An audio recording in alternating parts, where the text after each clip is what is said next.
Hello, my favorite artists. Today we're drawing scarecrows. We're going to focus on some of the elements of art that we've been talking about in other art classes, like shape and scale and proportion.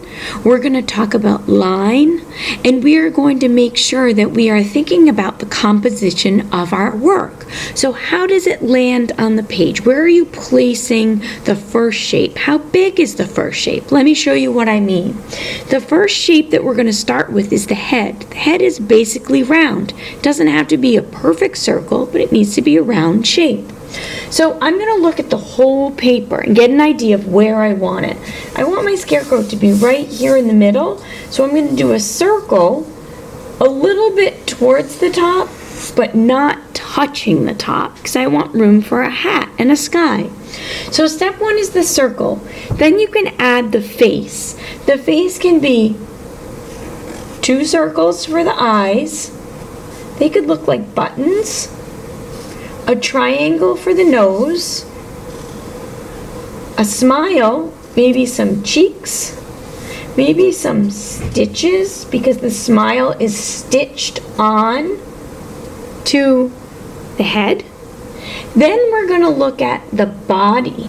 They also have a little bit of hair on the face. The body is a trapezoid. It's basically a triangle shape, but the point is hiding behind the head of the triangle. Then we're going to do a loop around type of oval for the top of the hat, or the brim of the hat, I should say.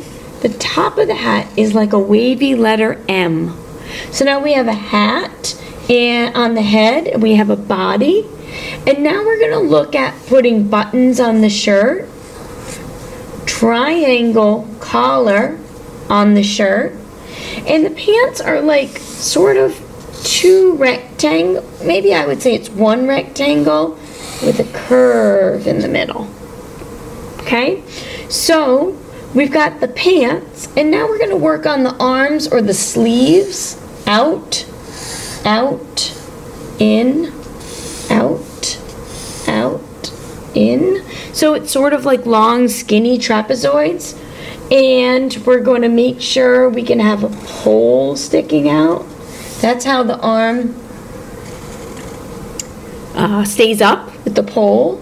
There's also a pole holding the whole scarecrow up. And we are going to do grass or corn stalks or wheat. That's in the field that the scarecrow is protecting. The scarecrow is stuffed with hay or straw, so we're going to add that. Also coming out of here, hay or straw. A lot of times scarecrows are made out of old clothes, so there's patches on the knees that are stitched on. So you might find some patches on the clothes. And now we have a basic scarecrow. You can add a lot as far as a moon. You could add the branches of a tree that it's coming in from the side.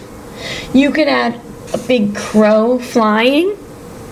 So work on the details. Maybe there's some straw sticking out here. And then color it in. Have fun.